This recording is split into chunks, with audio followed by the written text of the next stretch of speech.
So,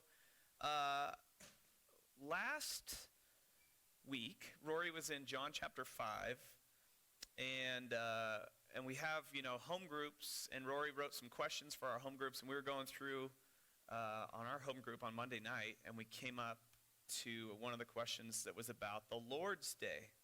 And Rory spoke about the Lord's Day about 3 years ago in a way that I'd never heard anybody speak about it before, and it kind of changed my perspective on what it means that there's this phrase in the New Testament, the Lord's Day, and you'll hear Rory say this, the Lord's Day, and it's in reference to Sunday, today. And so, I was thinking there's a lot of new people in our church, and there's just been something kind of changing in me for the last few years is my perspective on this, and so I wanted to speak on that today, and so Rory asked me to teach a couple weeks ago, and so I decided I would cover that. So my goal today is to, and I want you to just kind of open up your mind to this, and some of you guys are probably already where I'm at on this, but I want to convince you to set apart Sunday as a day for the Lord. Okay, so that's going to be kind of my intention today. I'm going to teach several, we're going to look at several pieces of scripture today. I feel like the Lord's Day is sort of like a Tetris game where you have this piece of evidence and that piece of evidence and this piece of evidence and that piece of evidence, and you need to try to figure out how do these all fit together. And so it's not a topic really where you could go to a single text and be like, oh, this is kind of the teaching on the Lord's Day. And so we're going to look at all the different pieces of evidence that are out there. But first, I wanted to start with the week. I used to be a science teacher, and so I wanted to ask this question. So think about this for a second. Where did the week come from? Okay, and so we're gonna start with a day, and we're gonna go through some science. So what's a day? Okay, little middle school science review for you guys, and then what's a year? What's a month? And what's a day? We got to go through all four of those things, okay? And so I'm going to need someone around a middle school age. I'm actually going to need three someones, okay? And I was just kind of looking out in the audience like, who can I force to come up on the stage? Okay? So, all right, you're up. What's your name, dude? Come on up. Okay, I'm going to need two more. There's only like three other students in here, so. What's your name, dude? Wesley. What grade are you in? I'm actually a sophomore. Sophomore. Jenny, what grade are you in? Oh, she's a junior. We need a junior up here. Come on, Jenny. And is it going to be Carly or is it going to be Joanne? Oh, we need the, all right, we got a senior. Joanne, you're off the hook. Okay. So here we go. We have three astronomical bodies on the stage now. Okay, so who feels like the sun? Okay, so you'll be the sun. Okay, so here's the sun. Okay, remember he's the sun. I should have gotten name tags and just slapped it right on. Okay, now, so first question, you know what? We actually don't need the sun yet. Jenny, you're green. You'll be the earth. Okay, so Jenny's the earth. So what's a day? Do you guys know what a day is? 1 full rotation. Jenny, do a 360. Whoop. Yes, there's a day. Okay, one more time. Do another day. Oh, there's another day. It's always the same direction. That would be really abrupt if the earth suddenly. Okay, so Jenny's the earth. So what's a day? Why do we have this thing called a day? It's actually based in physical reality. There's this body called the earth, and it spins around one time. Whoop, and we call that a day, right? Now, what is a year? Now we're going to need the sun. What's a year? Jenny, can you act it out for us? What's a year? Okay, let's do it. Let's do the geocentric version. Here's the Earth. Okay, so people used to think, this is a year. Okay, actually, I guess this would be I don't even know if this is how they thought about it because it's not right. But okay, so the sun goes around the Earth. I think that would have been a day. Okay, that's not a year either. But this is a year. The Earth goes around the sun, and then how many times are there days while the Earth goes around the sun? 365. So why do we have this random 365 days? Because every time, 360, whoosh, 1, 2, 2, whoosh, Okay, we got to do 365. 3, okay. Okay, and it just keeps going and going and going. Okay, 365 times. You are so good at this, Jenny. Okay, so 365 times the earth spins around, and it also goes around the sun one time. That's called the heliocentric view of the universe, that the sun is the center of the solar system. Okay, so a day is one rotation of the earth.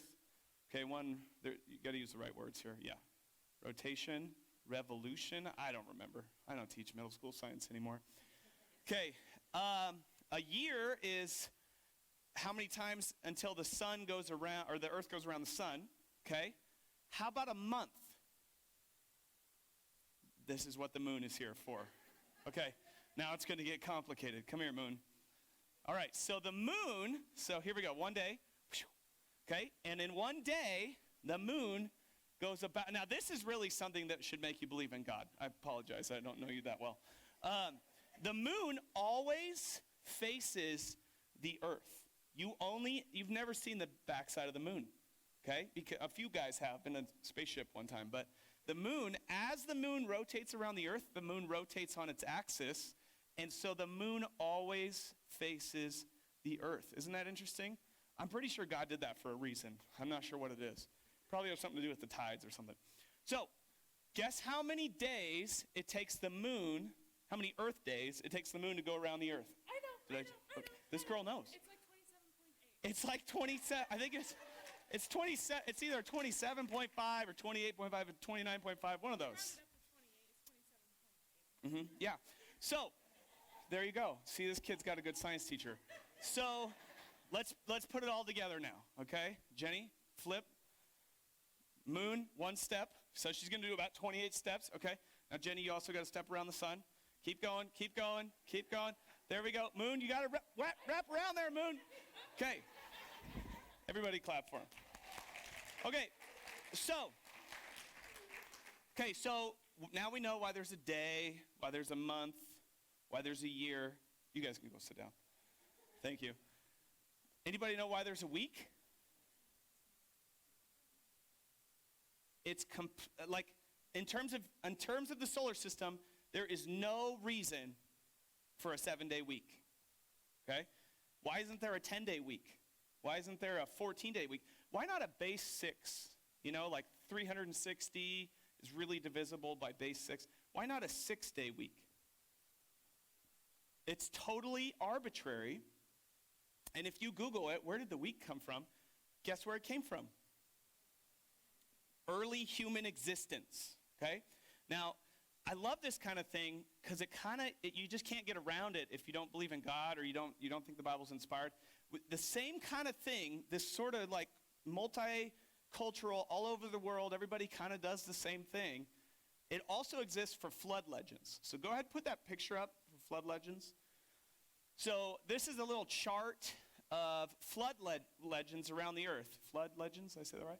So you've got the Assyrio-Babylonian 1 and 2, Persia, which is like Middle East, Syria, but then you go over to Egypt, Italy, Russia, China, India, even Hawaii and Fiji, Peru.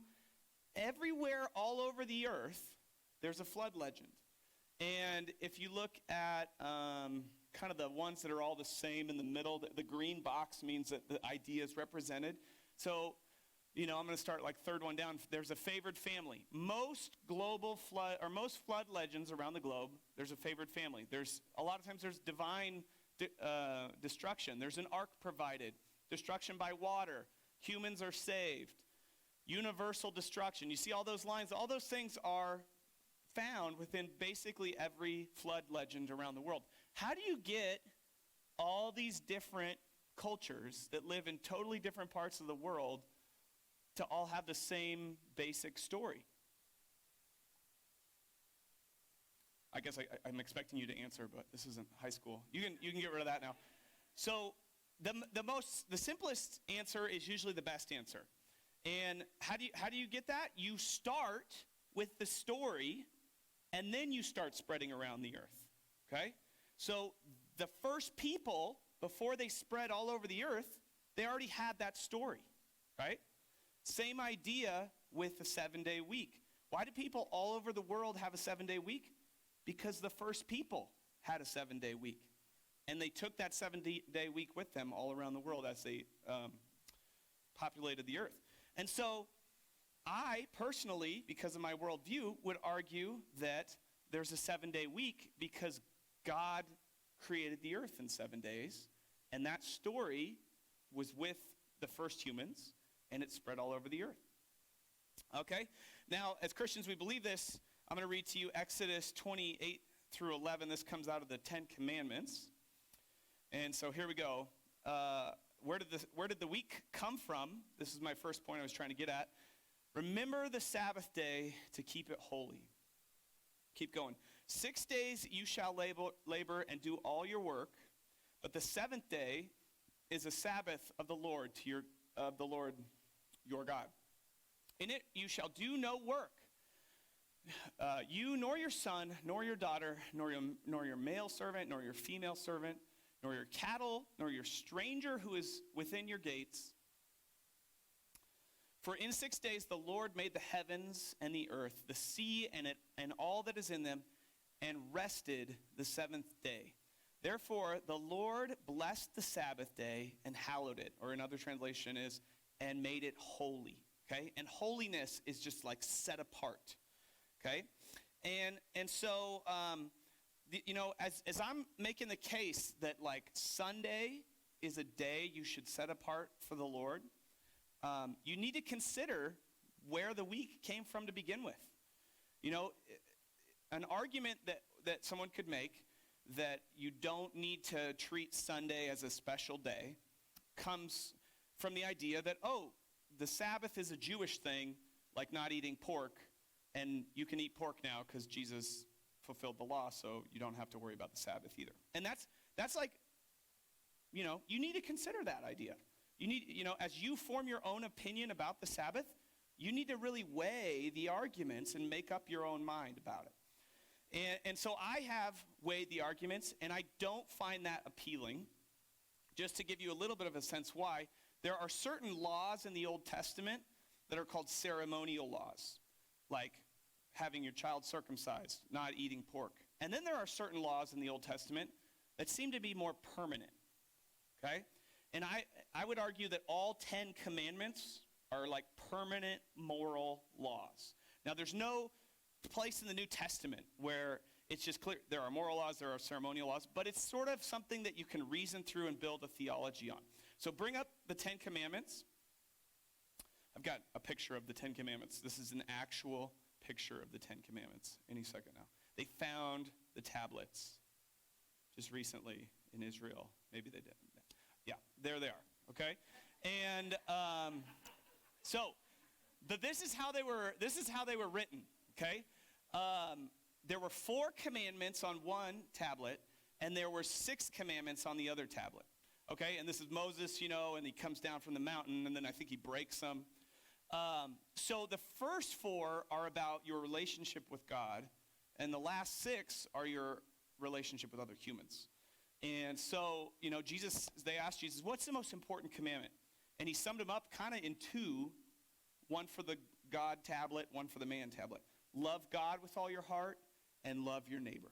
And so if you look at those, the first 4, are about putting God first, and the last 6 are about loving people. And so if you're going to make the argument that you don't have to go to church on Sunday, you don't have to treat Sunday as a special day, then you're crossing off number 4, and you're saying, but yeah, the rest still apply. And so it's like you can do that, and as a young Christian, that's kind of how I thought about it, because I thought it was the Old Testament's erased, you don't got to follow the Old Testament rules anymore. But there are a lot of things in the Old Testament that are not just ceremonial, but they're like permanent moral laws that don't change. And so we just looked at Exodus 28 through 11, and it doesn't pull off of anything, in their time period to make that rule. It pulls off something permanent. And they call this, what do they call this? A creation mandate, okay? So the same argument gets used about homosexuality sometimes. People will say, there's a place, I think, in the Old Testament where it says, homosexuality is an abomination. And then just a few sentences later, it says don't wear clothing made out of two different fabrics. And then people will be like, you see, you wearing that 50-50 cotton poly blend? It's just a ceremonial thing, But homosexuality is one where Jesus spoke specifically about, more about marriage than about homosexuality, but he spoke, a man leaves his father and his mother, and the two become one flesh. He's referring to back in Genesis when that's first defined. And then the same thing is true for the Sabbath. He says, in verse 11 of Exodus 20, for in 6 days the Lord made the heavens and the earth, the sea, and all that is in them, and rested the seventh day. Therefore the Lord blessed the Sabbath day and hallowed it. And so before Moses, before the Jewish people, there was already this special day. So do we really think that because the laws of Moses are erased, that this special day from the very beginning of creation is also erased? And so then, let's keep going with this, and just hear me out on this, okay? John 5, 8 through 18. So I'm going to read this whole thing. This is what Rory was teaching on last week. You should totally listen to it. And this is sort of a side issue of what that text is about, but it's worth looking into. So that's what we're looking into today. But let's just look at the whole text again. So my first question was, where did the week come from? Second question I want to ask you, I have 5 questions I'm going over today. Second question, what did Jesus do to the Sabbath? Okay? So verse 8, Jesus said to him, rise up, take your bed, and walk. And immediately the man was made well, took up his bed, and walked. And that day was the Sabbath. Now, I actually cut this off because it's really a long thing and I don't want to spend too much time on it. But so Jesus comes to this pool. If you were here yesterday, you heard this story. This man wants to get in the pool. He thinks he's going to get healed. And Jesus looks at him, and it's on the Sabbath. And Jesus tells him, pick up your bed and walk. And to the Jews of the day, this was a complete and total violation of the Sabbath, which, if you read Exodus 28 through 11, don't do any work. Don't pick up your bed and carry it somewhere else. Don't pick grain and feed yourself. Get the food ready the day before. And so Jesus is sort of breaking the Sabbath here, maybe. Obviously not, because he's Jesus, but let's look what he says. Immediately the man was made well. He took up his bed and walked, and that day was the Sabbath. Okay, go to verse 10. The Jews therefore said to him who was cured, it is the Sabbath. It is not lawful for you to carry your bed. And he answered them, he who made me well said to me, take up your bed and walk. And then they asked him, who is the man who said to you, take up your bed and walk? But the one who was healed did not know who it was, for Jesus had withdrawn, a multitude being in that place. Keep going. Afterward, Jesus found him in the temple and said to him, see, you have been made well. Sin no more, lest a worse thing come upon you. Go to 15. The man departed and told the Jews that it was Jesus who had made him well. For this reason, the Jews persecuted Jesus and sought to kill him because he had done these things on the Sabbath. But Jesus answered them, my Father has been working until now, and I have been working. Therefore, the Jews sought all the more to kill him because he not only broke the Sabbath, but he also said that God was his Father, making himself equal with God. And so we see Jesus come into Jewish culture and start treating the Sabbath differently than Jews had always treated the Sabbath. And so notice that Jesus doesn't say, oh, that doesn't count as working. That's not what Jesus says. He doesn't say, no, that's okay. That amount of working, that little bit of working, that's okay. He doesn't make that argument. He actually acknowledges, yeah, I just told that guy to work. And I've been working all along. And I heard one person say, I think it was, verse 17. I heard one person say on this that they think that this is a really deep thing that he says, my Father has been working until now, and I have been working. I heard one person say, Jesus, created everything, sat down, rested on the seventh day. But then when Adam sinned, Jesus and the Father got back up and they started working again on how to make man right. And so that's an interesting interpretation of that, what Jesus means by saying he's still working. But either way, Jesus is trying to justify what you call breaking the Sabbath. Yeah, I agree. I'm working. And then let's look at Matthew 12, 1 through 4. So here's Jesus taking on the Sabbath again. At that time, Jesus went through the grain fields on the Sabbath, and his disciples were hungry and began to pluck heads of grain to eat. So they're just walking through a field, and they're just grabbing some food and eating.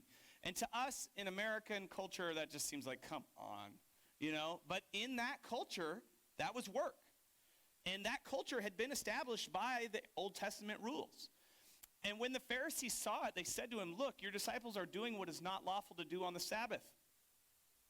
Go ahead, verse 3. But he said to them, have you not read what David did when he was hungry and those who were with him? So again, Jesus doesn't say, oh, this doesn't count as work. Instead, he says, yeah, it's work, but how, and he's talking about David here, how he entered, and here's Jesus with his disciples. And Jesus is like, hey, you know about David and his disciples when they needed food? How he entered the house of God and ate the showbread, which was not lawful for him to eat, nor for those who are with him, but only for the priests. And he's like, hey, you see how David was desperate for food and he ate food that he wasn't supposed to eat? Or have you not read in the law on the Sabbath, the priests in the temple profane the Sabbath and are blameless? So he's basically saying, hey, I'm Jesus.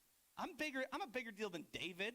I'm a bigger deal than the priests. I'm allowed to break the rules. And yet I say to you that in this place there is one greater than the temple.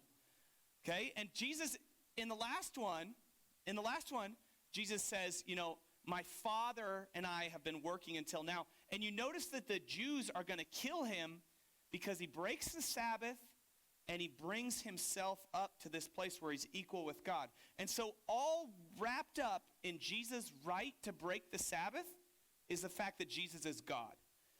Okay? So Jesus is allowed to break the rules of the Sabbath, of what they think the Sabbath is, because he's like, I made the Sabbath. And so, but if you had known what this means, I desire mercy and not sacrifice, you would not have condemned the guiltless. And so he's also getting at, the Pharisees had all these rules for the Sabbath, and God's not impressed by all your rules. He doesn't care that you got all these perfect little rules of how you follow the Sabbath. I want mercy. And this verse is in Jesus' mind that God doesn't care about your sacrifice. He doesn't care about your religious behavior, like, oh, I showed up to church and I closed my eyes and lifted my hands during worship. He's not impressed with the external stuff. What he's impressed by is your behavior, that you have these acts of mercy, like, oh, these people are hungry on the Sabbath. Let's give them some bread. And then this is where Jesus just lays it down. For the Son of Man is Lord of the Sabbath. To the Jews, for Jesus to say that is for Jesus to go, I'm king. I'm God. You know, I made the Sabbath, and I'll change the rules of the Sabbath if I want to. That's what Jesus is doing. Go ahead, verse 9. Now, when he had departed from there, he went to their synagogue, and behold, there was a man who had a withered hand. And they asked him, the Pharisees asked him, is it lawful to heal on the Sabbath? These guys, and guys, we're totally capable of this ourselves. They were so wrapped up in their religion that they had lost their way on the point of everything. You know, like, oh, I don't know if we're allowed to heal on the Sabbath. And so Jesus, this is what he's talking about. I desire mercy, not sacrifice. I desire that your behavior is genuinely kind to other people, not that you are religious, not that you have these great rules in these whitewashed tombs. And so they say to him, is it lawful to heal on the Sabbath, that they might accuse him? And then he said to them, what man is there among you who has one sheep, if it falls into a pit on the Sabbath, will not lay hold of it and lift it out? Of how much more value than a man than a sheep? And there's something that the environmentalists don't like right there. Jesus believes that men are more important than animals. And therefore, it is lawful to do good on the Sabbath. And then he said to the man, stretch out your hand. And he stretched it out, and it was restored as whole as the other. And then the Pharisees went out and plotted against him how they might destroy him. Jesus was crucified in part because he was a Sabbath breaker. Jesus came on the scene, and he started changing the rules of the Sabbath, and he started embarrassing the Pharisees over it. And this is why they wanted to kill him. In the last passage, John, at the end, it said, therefore the Jews sought all the more to kill him because he broke the Sabbath and said that God was his father, making himself equal with God. So Jesus shows up, after, I don't know how many 100 or 1,000 or 2,000 years of Jewish tradition of following the Sabbath. Jesus shows up and he starts changing the rules of the Sabbath. And he all wrapped up in that is the fact that he's God. He's Lord of the Sabbath. There's one other verse that I kind of skipped over, but if you read, the Bible has the same, it's sort of like how we have multiple cameras in this room. You got a camera over there that can get this angle, a camera over there, get this angle. And it's the same way, like Matthew wrote a gospel, and he gets this angle on it. And then Mark writes a gospel. He tells the same story that we just read in Matthew 12 in Mark chapter 2. And Mark 2:27, Mark adds one detail to that story about the grain fields. And Jesus said to them, the Sabbath was made for man and not man for the Sabbath. And so Jesus is kind of fine-tuning some of the rules around this Sabbath, even while he's, still living within the Jewish system. Okay, let's keep going. So this question I'm trying to answer is, how did Jesus change the Sabbath? Jesus ultimately, I actually didn't get this one in there, but Jesus was causing so much trouble with all the Jewish rules that he says in Matthew 5:17, he's obviously causing a lot of controversy with his behavior. He says in Matthew 5:17, do not think I came to abolish the law. I came to fulfill the law. And so, deeper into Christian theology, Jesus came and he followed all the rules. And whether he broke the Sabbath or not, he's Lord of the Sabbath. He gets to make the rules for the Sabbath. But he did come and live the Jewish life, and he stayed in line with what was allowed. But ultimately, he fulfilled the law. And in Hebrews, it says, or it's in Colossians, we're going to read it, it's a shadow. These rules, the Sabbath, it's all a shadow of the things to come. Now, so if you think about Sabbath, the word Sabbath literally just means rest. And so, the day of rest. Now, if you go to Hebrews 4, verse 9, 10 and 11, it's talking about this rest, this Sabbath. And it says, you could read the whole chapter, but we're going to go 4 through 9, it looks like is what we put on here. No, I don't think so. I think I wanted verse 9, sorry. So Hebrews 4, verse 9. Okay, there remains therefore a rest for the people of God. So like the Sabbath was a shadow of what was really coming. Okay, there remains a Sabbath for the people of God. Verse 10. For he who has entered his Sabbath has himself also ceased from his works as God did from his. And if I don't know if we're going to get into all this, but if you read Hebrews chapter 4, he's talking about heaven. Okay?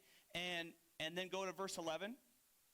Let us therefore be diligent to enter that rest, that Sabbath, that heaven, lest anyone fall according to the same example of disobedience. And so the shadow is the Sabbath, okay, the Saturday.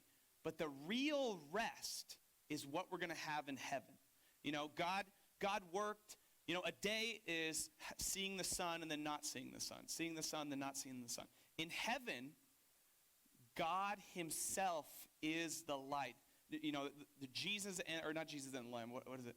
The Father and the Lamb? I don't know how it says it in Revelation, but God and the Lamb are the light of heaven, and there will be no day nor night, And so, we're going to get to heaven someday, and we're going to lay down and rest, and it's going to be this day forever. And that's really what the Sabbath is, if you read Hebrews chapter 4. And Jesus uses the same word Sabbath, Matthew 11:28. Come to me, all you who labor and are heavy laden, and I will give you Sabbath. I will give you rest. And so, the real Sabbath is not Saturday or Sunday. The real Sabbath is eternity in heaven with God, that rest, right? But does the fact that Jesus came and he fulfilled the law, does that mean there's no more Sabbath? Cross off number 4 on the 10 Commandments. So I would argue no, and I would argue that based on the behavior of the early church in addition to just the Old Testament. It makes more sense to me that you don't cross off number 4 on the 10 Commandments. It's a moral law. It's not just a ceremonial law, okay? And so let me show you, think about this. The Sabbath was Saturday, right? The last day of the week. Put up the picture of the calendar. I really needed this, as a young Christian, because I don't know about you guys, but I don't think of Saturday as the last day of the week, and I don't think of Sunday as the first day of the week. What's the first day of the week? It's Monday. This is America. You go to work on Monday, right? But so here's the deal. In 6 days, so look at Sunday the 4th of October, okay? Or what day is it right now? 18? 25. Okay, so we are actually, the 25th is what? What's the 25th? What day of the week? It's that we are at church on the first day of the week right now. Did you know that? Did you know today's the first day of the week? Casey McKinnon's like, yeah, I plan things. Okay? So I have always thought of Sunday as the last day of the week. Okay, now I need to get into this because of the way they talk about it in the New Testament. So the Sabbath is Saturday in the Old Testament. Saturday is the Sabbath. It's actually Friday night when the sun goes down. That's how the Jewish calendar worked. So Friday night was actually the beginning of Saturday. Okay, and then, Saturday night, Sabbath is over. So the Jews were always going to church on Saturday. Okay, you may have heard of these people called Seventh-day Adventists. Okay, if you're ever in a church that is, meeting in a cafeteria somewhere, you might check out the Seventh-day Adventist church because they don't use it on Sunday. Okay, because they're using it on Saturday. Maybe we should rent this space out on Saturdays, make a little more money. Okay, so Saturday is the Sabbath. Okay, historically, but somehow the early church moved it to Sunday. Now, you don't do that without people noticing, right? People are going to write it down in history when it happens. Like, oh, this is a big change. Can you imagine if our church suddenly was like Monday? Monday's when you do church. People would notice. People would make a stink. Letters would be written to the editor. I don't know. So if you go look in church history, how did church move to Sunday? And why is church on Sunday instead of on Saturday? Okay? So question number 3. How did church get from Sunday to Saturday? So here we go. Anybody know? You guys know the answer. What was kind of a big, important event in Christianity? Happened on a Sunday. Resurrection. Okay. So now where does this term the Lord's Day come from? So I don't know. We don't call it the Sabbath anymore. Have you noticed that? But when we say the Lord's Day, we kind of, some guys will actually say a Christian Sabbath. Okay, yeah, sort of. So the Lord's Day. So the phrase the Lord's Day comes from Revelation 1:10. So John is, what's the phrase? Abandoned, exiled. That's the word. John is exiled on the island of Patmos, I think. And he says, right before he has this big revelation that they named the letter or the book after, he said, I was in the Spirit on the Lord's day, which probably in John E's, oh, that's good, John E's. So in John E's, that probably means I was praying. Maybe it means I was praying in tongues. Who knows what John meant by that? And on the Lord's day, there is nowhere in the New Testament except this one spot where the phrase the Lord's day exists, okay? So it's also sort of like Christianity or Christians, there's just this one little brief moment in the book of Acts where it's like, from then on they were called Christians. You know what Christianity was called before Christianity? It was called the Way in the early portion of the book of Acts. And it's sort of like this church history. Church history is kind of interesting because it's not like somebody, let's write a MOU about this, Memorandum of Understanding. From now on, we will call the Sabbath, the Lord's Day, it'll be on a Sunday instead of a Saturday. We have nothing like that in church history, okay? So what we have to do is we just have to look back. What did they start doing? And so, we can pick up on why, okay? The resurrection was on the first day of the week. You can look and find that. Pentecost was on the first day of the week. The Great Commission was given on the first day of the week, and then the ascension happened on the first day of the week. God kept doing important things on the first day of the week, early in the book of Acts, okay? In the New Testament church, Acts 27 through 9, this is great. This really makes me think about Rory. Now, on the first day of the week, so notice the phrase in the Bible, on the first day of the week. What was the first day of the week? Sunday. Remember the calendar? Okay, so the first day of the week, when the disciples came together, it seemed to be the habit that they would come together on the first day of the week, not on the Sabbath. And they weren't Jewish anymore. I mean, they were like by race, but this was not Judaism anymore. This was a new thing, and it had a new day. And let's just make fun of Rory for a second since he's not here. When the disciples came together to break bread, Paul, ready to depart the next day, spoke to them and continued his message until midnight. Doesn't that just remind you of Rory? Now, look what happens. We're just diverging here for a second. Verse 8.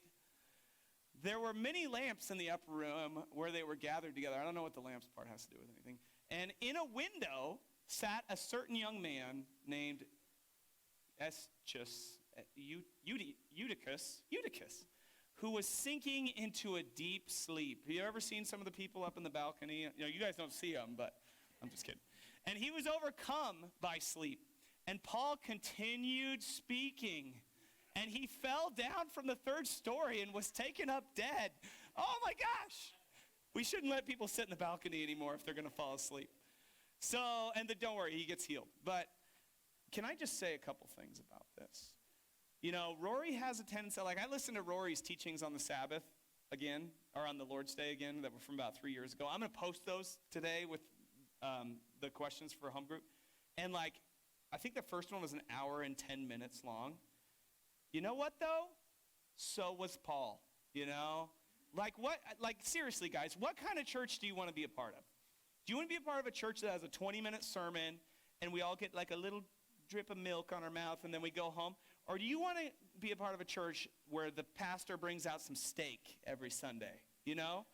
That is the character of our church, that we discipline ourselves to study the Word of God, right? It's easy to get your ears tickled, but it's not so easy to fully take on the Scriptures. And that is the character of Paul, preaching until kids fell asleep and died. And I want that to be the character of my pastor as well. Just don't let any kids sit on that top thing up there. Where's the OSHA, you know? You can't sit in your church on the thing. Okay. So anyway, so we see that now in 1 Corinthians 16:2, another place where it mentions the first day of the week as Christians gathering. On the first day of the week, let each one of you lay something aside, storing up as he may prosper, that there be no collections when I come. So he's saying, hey, when you guys come together on the first day of the week, do your tithing every week, so it doesn't have to be this big old thing when Paul shows up that you want to give me a bunch of money. Okay, that's basically what he's saying. So he said, it's the first day of the week. So Paul's writing a letter to a church. He doesn't say, hey, on Saturdays when you guys get together. He doesn't say that. He says on Sundays when you guys get together. And so, I mean, those two are the nail in the coffin on the Seventh-day Adventists right there. There's no way that we got to keep the Sabbath still. There's no, I mean, you know, if you're going to keep, I don't even know how Seventh-day Adventists think about this stuff. And I mean, I'm not saying they're not born again. I'm not condemning them, but I am condemning their bad theology. You cannot keep the Sabbath anymore. Or you can't keep the law and be justified. So what are you doing? Do you circumcise your children? Do you abstain from pork? Do you not wear clothing made out of two fabrics? If you try to take some of the law, you've got to take the whole law and follow it all over again. You know, and circumcision is so crystal clear. Now, there's not a whole lot of teaching on the Sabbath, do we follow the Sabbath or not in the New Testament, so I could get why you'd get that one confused. But circumcision, which you'd think that would be the topic they would avoid, right? It's a little personal. But it's the Sabbath they don't talk much about, but Paul goes on and on about circumcision. You don't have to be circumcised anymore, okay? Because we're not under the law. You don't have to follow all the specific rules of the Sabbath anymore and live like a Pharisee. That's not required. But at the same time, you don't have to cross off number 4 on the 10 Commandments.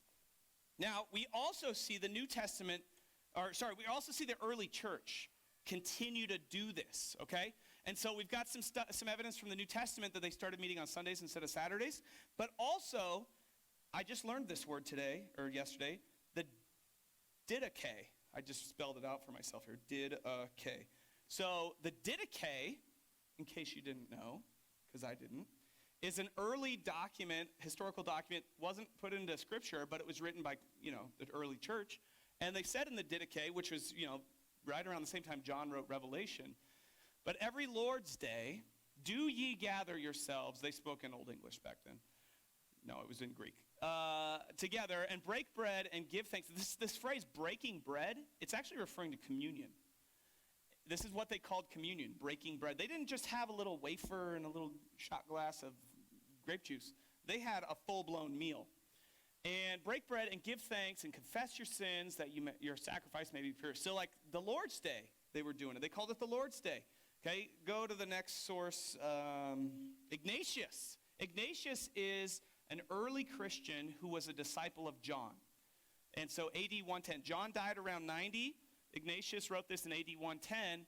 No longer observe, so this is the earliest source that says they went from Saturday to Sunday, and it just says it straight up. No longer observing the Sabbath, but living in the observance of the Lord's Day. And I think I have one more source, Justin Martyr.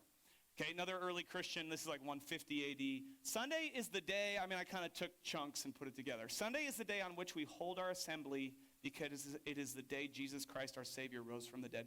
And so if you study the early church, they didn't continue with Saturday. They moved it to Sunday, and they started calling it the Lord's Day. Okay? Now, as a young Christian, I got 2 more questions in 4 minutes. Okay. As a young Christian, I didn't think of Sunday like this because I think I had kind of gone through probably the experience I was in, and I'd gone through a couple of verses and been like, oh, okay, doesn't mean anything. So if you look at, there's 2 verses in the Bible that might throw you for a loop, like, are you sure we really need to devote a day to the Lord? Like, think about the phrase. Rory taught this 3 years ago, and I was sitting there like, oh, this can't be right, Rory. This sounds like legalistic, But I think the 2 things that convinced me the most is that the Sabbath is in the 10 Commandments, and it's called the Lord's Day. Like, that's self-defining. It's a day for the Lord, right? And how many of us treat Sunday that way? So I'm not even going to go over them. If you want to learn about Romans 14:5 and Colossians 2:17, there are 2 spots where you might be like, I don't know if you should actually devote a whole day to the Lord. Like, you could listen to Rory on that. Let's look at Romans 14:5 though, because I want to talk about the end of it. So this is Paul writing to the church in Rome. And in context, this is probably about people trying to say, I think there is something here for us about the Lord's Day. I don't think that this is the verse about the Lord's Day that should define what the Lord's Day is. I think it's about kind of more like festivals and stuff. So I think in context, I think Paul is talking about do we need to follow this Jewish festival and this Jewish festival and this Jewish festival? But Paul says, and you can follow that idea if you want in Rory's teaching, but it says one person esteems one day above another, another esteems every day alike. Let each be fully convinced in his own mind. So I think you can make a strong argument that a day every week for the Lord is what the church is supposed to do. Okay? But at the same time, I do think in this is the non-judgmental attitude that we should have. So, if your brother or your sister skips church frequently, I don't think it's your job to go to them and condemn them for it, But, in Rory's teaching on this, he actually called this an evangelical cigarette. Is that not the best idea? You take this verse, you roll it up, and you smoke it, and it feels really good. So it's it's, isn't that a great term? So, for those people who are I don't want to have to do anything for God. Let's see. Every day is the same. Every day is the Lord's Day. So, I would say if you really believe that every day is the Lord's day, then live it that way. But I think for most of us, to set apart in our life a day that is for the Lord, I think that is a good practice for us. I'm not going to condemn anybody who doesn't do that. But at the same time, like, gosh, really? He doesn't even get one day a week out of your life? But it says, here's what it says. Let each be fully convinced in his own mind. I think too much as Christians, we just kind of let life happen to us. Most of you and me 3 years ago before Rory taught on this, I got to go to this on Sunday, I can't come to church. Life just happened, no control. And so, I think that second part is really for us today. Have you studied this? Have you really thought about the fourth commandment and whether or not it still applies to your life? Or do you just go about your business signing up for stuff and doing things and letting church have what's left? And so let me give you a couple examples of my own life. So there's this thing in Prineville, Central Oregon, called Kobo, okay? So my kid, I have 4 boys and a girl, and my boys are all love sports. And my favorite sport is soccer, but my number 2 sport is probably actually basketball. I love the game of basketball. So my son Eli, he's 14 now, but this is probably about 6 years ago when we first moved here. He's 8 or 9, and he had the chance to join this competitive basketball team. It's called, the league is called Kobo, Central Oregon Basketball Organization or something. And then we found out that games were sometimes on Sundays. And so it's all right, yeah, well, and I think the guy that's my friend who was in it was it's only one Sunday. So it's okay, yeah, we can do one Sunday, it's not that big a deal. And then we joined and got in, and then we saw the schedule, and it's 4 Sundays in 2 months. So it's oh, that's a lot more than one. And so we gave it a shot, and I think we skipped one basketball game, we skipped church, and a couple were in the afternoon. And Eli's the first of 4 boys, right? And if I'm going to do Kobo with Eli, they're all going to want to do Kobo. And we played the season out, and I was an assistant coach. And, I was trying to figure out how's this going to work. And I finished the season, and I looked at the way that high school basketball works too, and I just said, you know what? We're just not going to do basketball because there's just too much conflict with church. And I do a lot of things wrong, guys, but I really think I made the right decision there. And that wasn't an easy decision. It's not easy to be oh, this fun thing, but it's on Sunday. That causes a lot of, But I think that's what the Lord's Day is about. I think that's what the fourth commandment is about. It's about make the Lord's Day a higher priority than sports. Okay? Make the Lord's Day a higher priority than hunting. Now, I'm not saying you can't ever go on a hunting trip. Okay? Whoa. But, and I don't hunt, so that one's easy for me. Okay? Whew. But are you even thinking about it?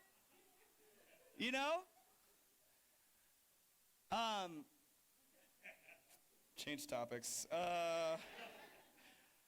Are you even, seriously though, are you even thinking about it? I don't hunt, but I would imagine if I tried to do hunting, because I already have a busy life, it would have to happen on the weekends, and then it'd be oh, I got this tag, oh, I got to fill this tag, oh, I really need this meat, I paid all this money for this tag and then all this gas, and I don't know how, I got an empty freezer, I can't go to church today, I got to go hunting. I would just say, why don't you trust the Lord?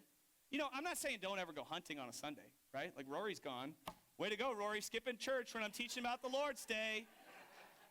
I'm not saying you don't ever miss church, but, me and Jessica just planned a little family vacation. This is totally top secret. Can't talk about it. Kids don't get to know yet. But, we looked at dates, and I was on the phone with this person booking this stuff, and it was oh, Sunday. And I was no, Sunday is the Lord's Day, And do you treat Sunday like it belongs to the Lord? And you can listen to Rory's teaching on this stuff, there are plenty of ways to go somewhere on a vacation and still make it all about the Lord. I'm not saying you need to be in this building, right? But do you treat the Lord's Day like it's a special day? I can't remember what the verse said. Have you become convinced in your own mind what you believe about Sunday? Or do you just like schedule your life and whatever's left is on, we'll go to church on those days? You know, and I would say this is important. Paul is saying, be convinced in your mind why you're doing what you're doing. Don't just live life and, we make it to church once a month because we got so much going on. Like, well, isn't the Lord supposed to take the first place in your life? Okay. And then for those of you self-righteous Pharisees out there, like me, what do you do with the second half of the Lord's Day?